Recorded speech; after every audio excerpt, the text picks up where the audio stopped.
A continuación, hablemos de salud mental.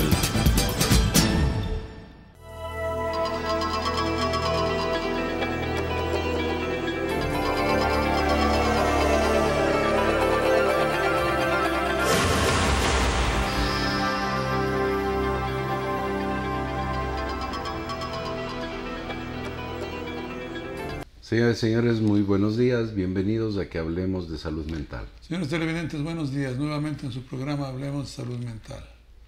El día de hoy continuamos con esta serie de programas que estamos en torno a sustancias de abuso. El día de hoy vamos a topar una de las más comunes de todas, la marihuana. De hecho, esta es, después del alcohol y del tabaco, la droga de más consumo a nivel mundial. La historia de la marihuana es 5.000 años tiene, ¿no? El cáñamo de la India, que se usaba para hacer justamente tejidos y cosas de cáñamo, ¿sí? Por la fibra. La fibra que tiene. Y también los efectos pues, que tenía sobre el estado de ánimo de las personas. Se ha ido convirtiendo en una droga que diríamos hasta popular.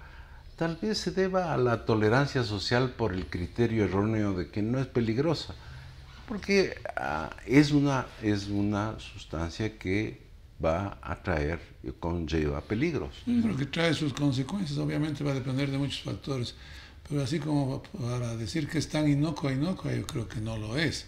Y además que no desarrolla dependencia, yo creo que sí desarrolla dependencia, que es uno de los caballos de batalla de mucha gente. No, que la marihuana no pasa nada, que uno puede dejarla cuando quiere, que uno no se hace dependiente. Yo creo que en el diario vivir vamos viendo de que eso evidentemente no es así. Bueno, vamos a ir revisando un poco de la marihuana. Es un producto natural derivado de la planta de cannabis, o cáñamo de la India, es la cannabis sativa. De ahí, al quemarse o al hacer infusiones o al cocinarle, tiene alrededor de 450 componentes activos, incluido más de 60 compuestos clasificados como los llamados cannabinoides. Y el conocimiento de esto es más bien reciente, porque se han ido identificando lo que se llaman receptores. Al fumar marihuana, el efecto del principio activo de la marihuana, que es el tetrahidrocannabinol, es el principio activo de la marihuana, y este se pega en un sitio especial del cerebro. A estos sitios especiales se les denomina receptores. Y hay receptores, varios receptores. Los receptores de cannabinoides son como 40 o 50. Entonces hay sustancias que van a hacer unas cosas y hay sustancias derivadas de la misma cannabis, del mismo metabolismo de la sustancia, que van a hacer otras cosas. No, y si hablamos de 450 sustancias identificadas al momento, porque todavía no sabemos qué hacen, ni dónde se fijan en el cerebro, ni qué efecto tienen, y toman en cuenta eso y sus derivados, además, los metabolitos que pueden salir de bueno, eso. Pues. En los últimos años, en los últimos tal vez 10 o 15 años, al identificarse estos sitios específicos y por lo tanto se generan unas sustancias que van a actuar en esos sitios específicos, se ha sabido del enorme efecto medicinal que puede tener la marihuana en algunas patologías. Por ejemplo, tiene la marihuana un efecto sobre el dolor y tiene un efecto sobre las convulsiones, muchas veces de carácter intratables que tienen algunas personas. Y tiene un efecto antiemético, es decir, le quita las ganas de vomitar o la náusea que puede producirse como parte de los tratamientos para el cáncer. Pero estos son no de la marihuana en sí, sino son sitios específicos derivados del cerebro en que se llaman receptores, que los cannabinoides, entre esos el cannabinol, va y actúa de esa manera. Por ejemplo, el cannabinol, que ha sido ya reproducido en forma sintética para poderse vender como medicamento. Es un muy buen medicamento para el dolor. Entonces, ayuda en el dolor crónico a las personas que viven con dolor crónico, pero no quiere decir fúmese marihuana para que le quite el dolor crónico. Exacto, ¿no? Justamente esa era la acotación que te iba a hacer. Ya son derivados específicos, son preparaciones específicas que han aislado uno de los 400 y pico componentes activos. Bueno, en este momento hay varios, alrededor de 6, 8, que ya están comercializándose, ¿no? Pero no es lo mismo que fumar. Fumar, entonces ahí recibes todos los 60 o 400 y pico. Entonces no es que al abuelito que está con dolor de un cáncer le demos a que fume, entonces, más bien se pone a volar en vez de calmarle el dolor. Y genera mucha ansiedad, porque hay una parte de la marihuana que bloquea los efectos sobre el sistema nervioso central y de carácter emocional, digamos, o psicológico. Por ejemplo, el cannabinol baja la ansiedad, el tetrahidrocannabinol aumenta la ansiedad, y el tetrahidrocannabinol, que es la sustancia más activa de la marihuana, tiene efectos del consumo, deterioro de la memoria a corto plazo, dificultad en el aprendizaje, retención de información, reacción temporal lenta y disminución en la coordinación motora, porque dicen que se puede manejar después, no hay tal. Aminora el rendimiento deportivo, afecta las habilidades para conducir y aumenta el riesgo de accidentes. Hay alteración del juicio en la marihuana. O sea que no es tampoco tan inocuo, de que no pasa nada, de que en una fiesta puedo consumirlo. Después salgo de la fiesta a manejar, pues es peor que estar bajo los efectos del alcohol, o por ahí van los dos, y eso es un riesgo, tanto para el que maneja como para los peatones o los de otros vehículos, ¿no? Entonces sí, tiene todos esos inconvenientes.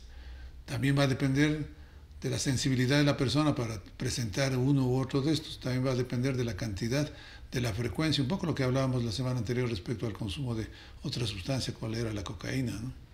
Ahora, vale la pena hacerse un énfasis importante. Mientras más temprano sea el inicio del consumo, las consecuencias van a ser peores.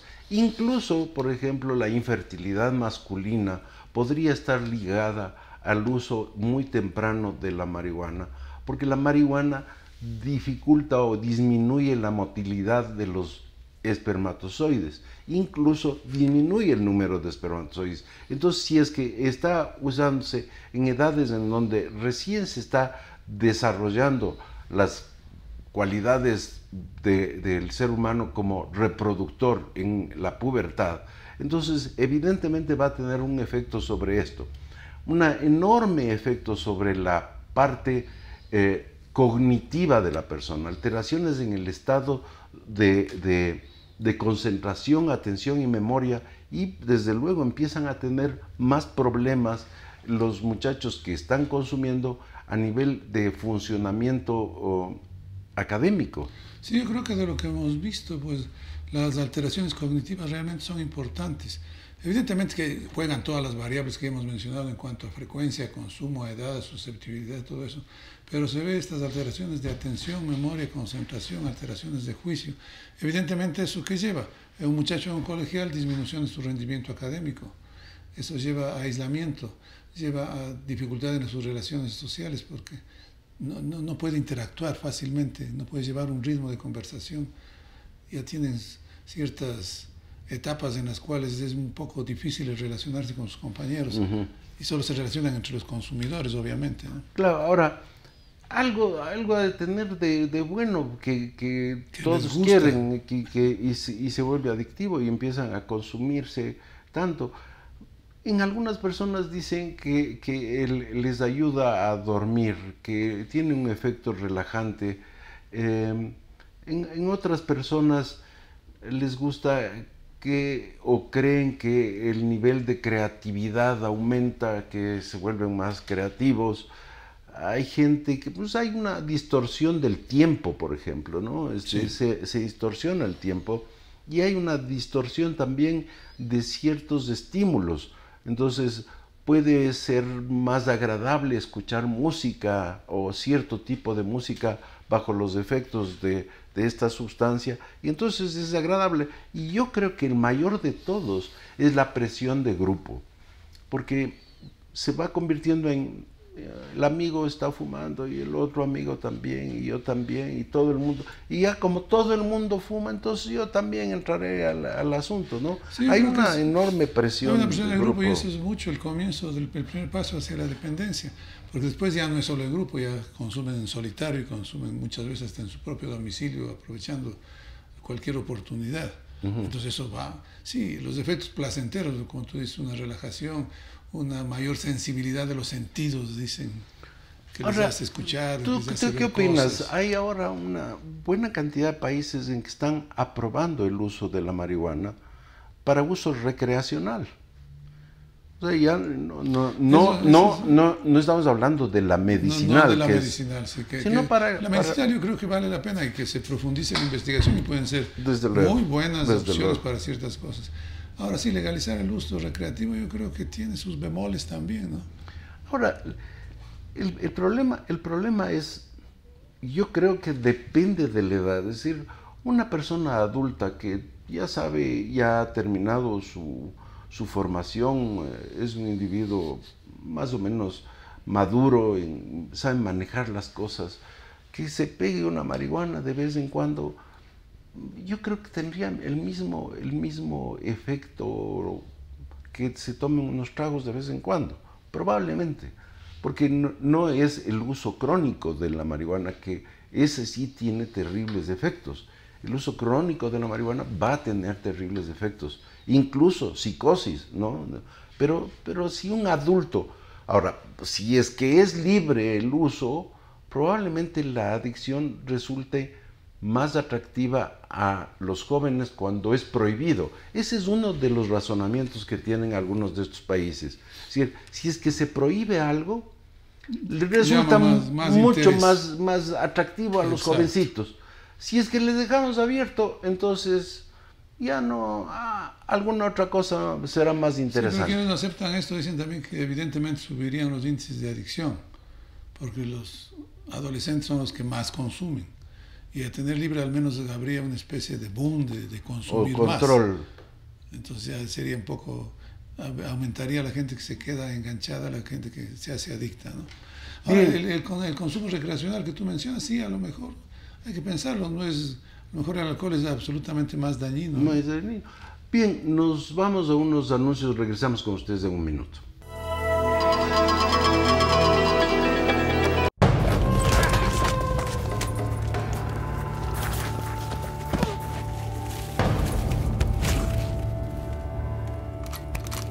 Oliver James.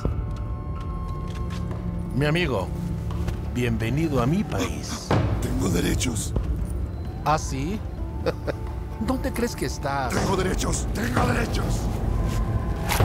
Los únicos derechos que tienes aquí son los que yo te doy. ¡Preparen! 1, 2.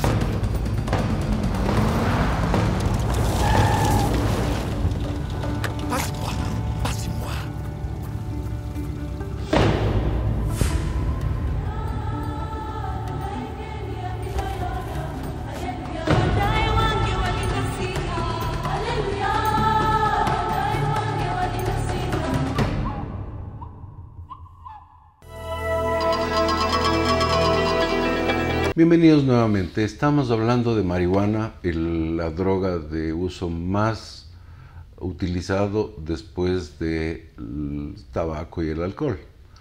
Es una de las drogas que en algunos países, como estábamos discutiendo hace unos minutos, en algunos países ya se ha abierto la posibilidad de uso recreacional.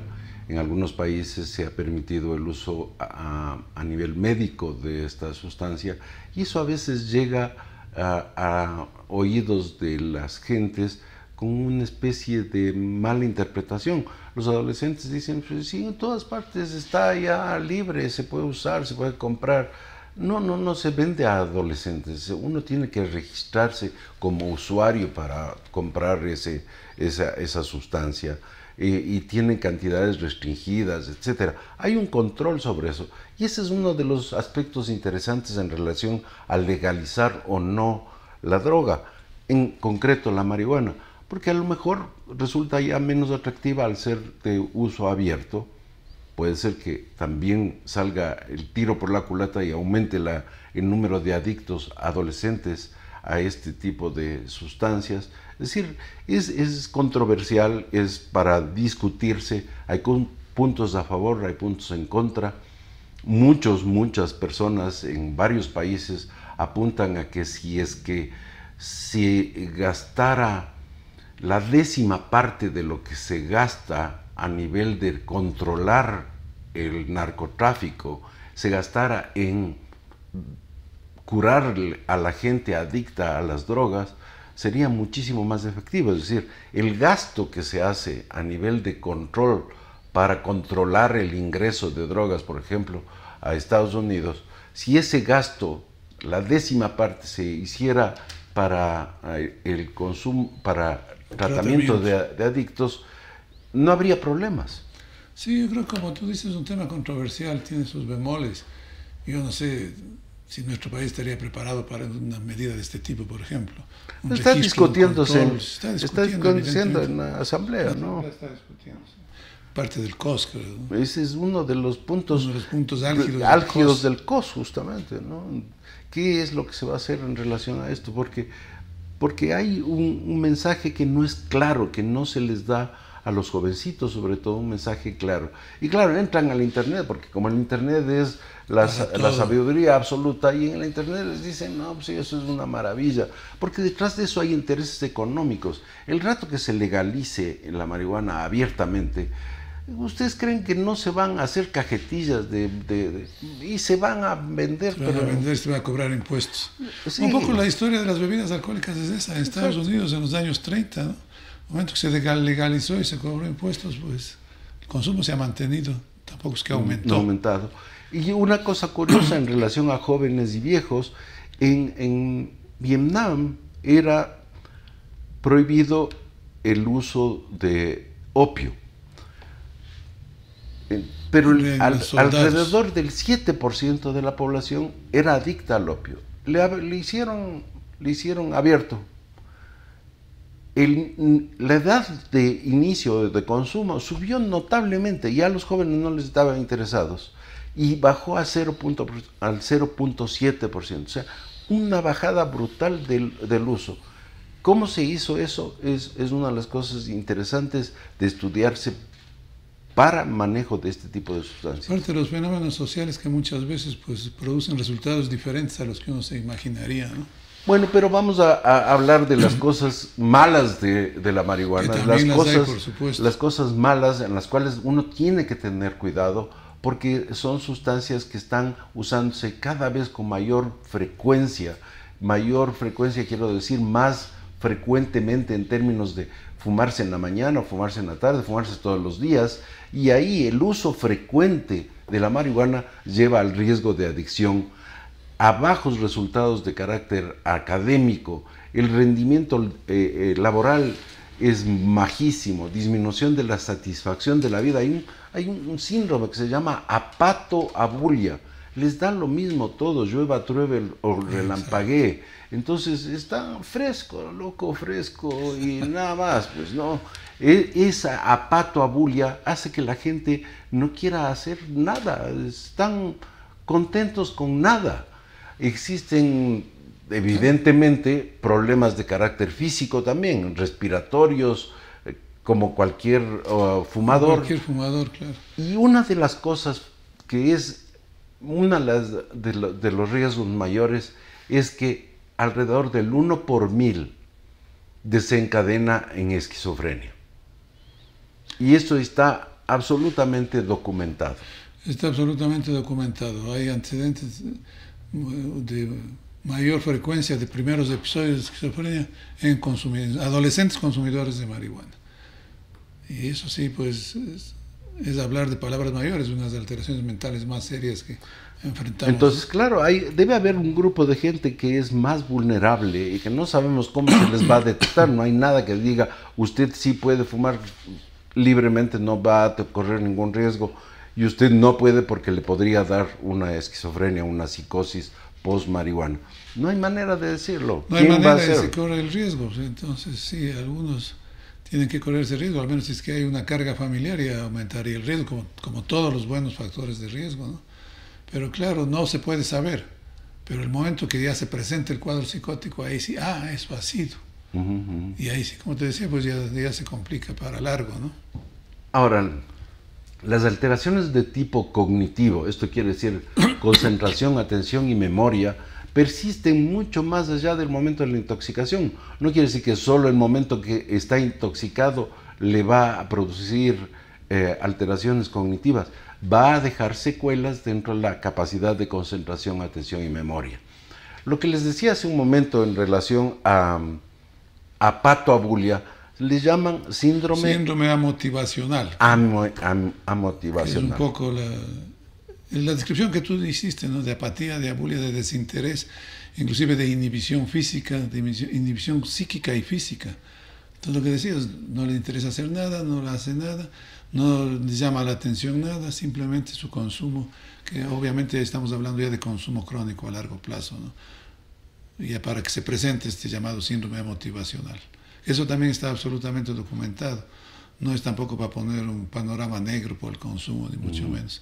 Eso sí se ve y está en las descripciones clínicas de las consecuencias. El marihuanero de todos los días termina teniendo apatoabulia o síndrome amotivacional. Ya no le importa nada. Que quiere decir un empobrecimiento de la voluntad, de ganas de hacer cosas, un empobrecimiento incluso afectivo, un descuido en su cuidado personal.